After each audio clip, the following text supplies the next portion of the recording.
this is April Moore Beasley with Money Mom, and today I wanted to share a proud sister moment with you all. I was just sitting here thinking about my program and about my brother. And it's funny because I just want to put this little disclaimer out. I love my brother. I love him with all my heart. He is a year older than me, and I did not have a choice to a sibling. And at that point, I couldn't send him back because I wasn't here. He was first.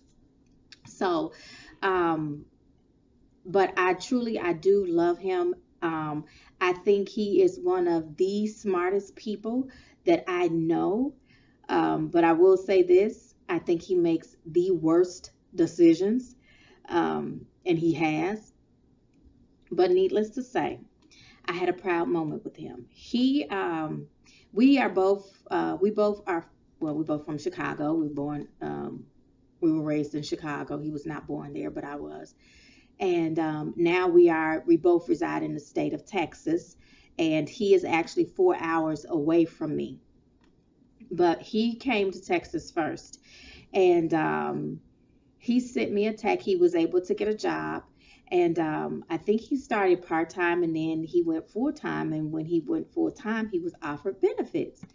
And so he sent me a text, and the text said, "You owe me $1 for the rest of your life."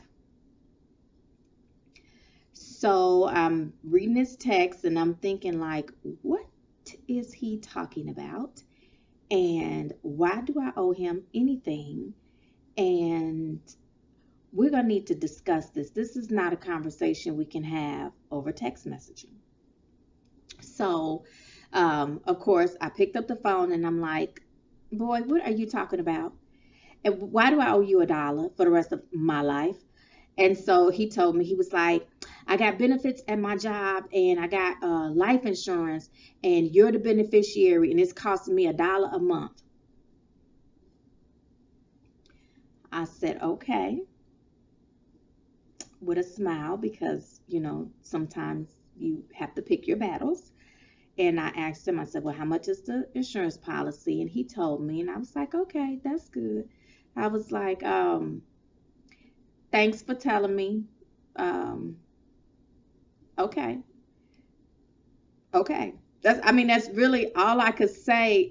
We ended the conversation and I'm just like, he is so for real. But no, I'm not going to pay him $1. I'm not giving him $1 back. That life insurance is for me to take care of your final expenses. I'm not paying for that.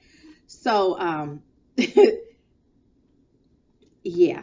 Um, so what I wanted to say, but why I was so proud, why that is a proud sister moment for me, because anybody that knows me and my brother know that we have a very love-hate relationship.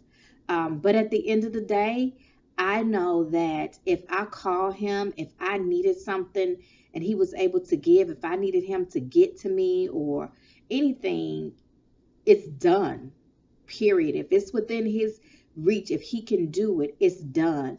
And that I feel strongly about. Um, I can't say I would do the same for him because I do have my limits, and he can ask some outrageous things for some outrageous things at times. So I have to be very careful with how I deal with him and answer his questions and how I'm there for him, because I've always been a sucker for him, and those days are over. So we tread lightly when it comes to him. But in the event of emergency or something that I could really do, of course, I'm there for him. But the one thing that made me really proud is that he knows me. He knows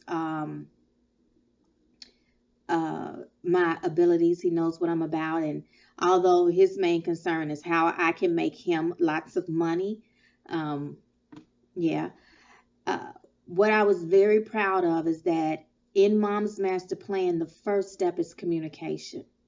And the fact that he, one, was responsible enough to say, yes, I accept this life insurance, name me a responsible person as the beneficiary to know that I will take care of him in whatever needs at that time. But not only that, he told me. He communicated that to me, and that's huge. That is step number one, because if he assigned a beneficiary and I had no idea who it was, and my mom, and it wasn't my mom, and she would have known, or my dad, I mean, how it would, I mean, like, we don't have a lot of people to go through in our family that he could assign his beneficiary. But when you have bigger families and more people to think about, it becomes an issue. And I do know a family that actually went through that, and it was a single woman who passed away. She had no kids, and when she died, she had a policy at her job. And of course, in it being in benefits, I know that if the person who is the beneficiary is not the one contacting the company, they cannot release any information.